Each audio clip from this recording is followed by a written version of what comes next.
જય જવાન, જય કિસાન, જય જય શિક્ષિત યુવાન, નારી શક્તિનો જય હો, જય મા ગુજરાત. હવે આપણે વાત કરીએ, જો સહમત હોય તમે આ વાતના તો લાઈક કરજો, શેર કરજો, કોમેન્ટ કરજો. પણ હકીકત જે હું વાત કરીશ ને, ખરેખર તમને બી હસવું આવશે કે આ વાત તો ખરી છે. હવે આપણા દેશમાં વિરોધ પક્ષના નેતાઓ, વક્તા, પ્રવક્તા, ધારાસભ્યો બધા મળીને આખા દેશમાં આંદોલન કર્યું, રસ્તા રોકો આંદોલન કર્યું, અધિકારીઓ ઓફિસમાં જઈને આંદોલન કર્યું, પોલીસ કમિશનર હોય કે મ્યુનિસિપલ કમિશનર હોય કે મોટા મોટા ધારાસભ્યો, સંસદ સભ્યના ઓફિસે જઈને આંદોલન કર્યા. શાને ખબર? દારૂના બાટલા બંધ કરવા માટે કે આ દારૂ બંધ કરાવો.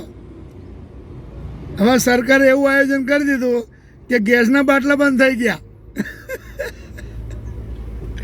તમે વિચાર કરો ક્યાં જઈને ઊભું રહ્યું. હવે આનો કોઈ જવાબ જ નથી આપતું, કોઈ જવાબ મળતો જ નથી. મોદીજીના વાત થાય તો કે હોય તો એ તો કંઈ બોલતા જ નથી. એ તો બહુ તમે તો જાણો જ છો. હવે વિસ્તાર જે કંઈ મંત્રીઓ રોકેલા છે ખાતા વાઇઝ, મંત્રીઓને ધ્યાન આપતા નથી.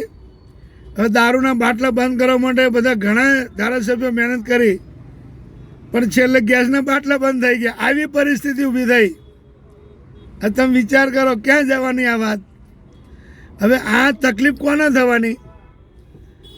જે મોટા મોટા માણસો એને તો ગેસનું કનેક્શન ડાયરેક્ટ મકાનમાં જ છે, પણ ગરીબ અને મધ્યમ વર્ગ, ગરીબનો વાંધો ના આવે. કેમ કે તો લાકડા લઈને ચૂલો હળગાવીને બને રહે, તો મધ્યમ વર્ગને ચૂલો નહીં હળગાવે, શરમ આવશે એમને કે હવે શું કરવું. આવી પરિસ્થિતિ થઈ ગઈ.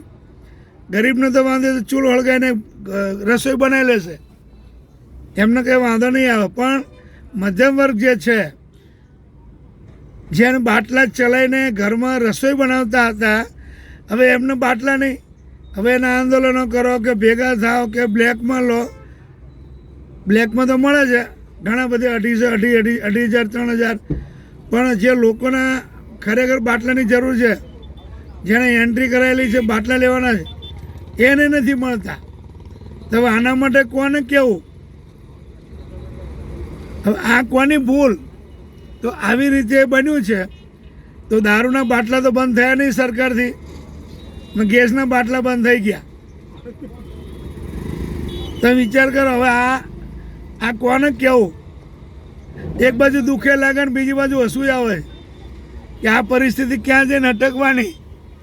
એટલે મોદીજી બે હાથ જોડીને વિનંતી છે કે તમે આવા બધા નાટકો બંધ કરાવો અને બધાને વ્યવસ્થિત રીતે જે કંઈ વસ્તુ આ બધું નવું ઊભું કરો અને બધાને જે વસ્તુ મળે એ રીતે અપાવો. હજુ ખબર નહીં તમે પાછળ શું ઊભું થશે. તમે બહાર ફરતા રહો છો ને અહીંયા કોઈ ધ્યાન આપતું નથી અને નવું ઊભું થાય છે.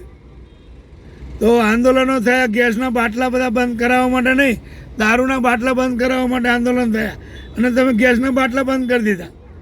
તો આમાં મધ્યમ વર્ગ મરી જાય. થોડો વિચાર કરો.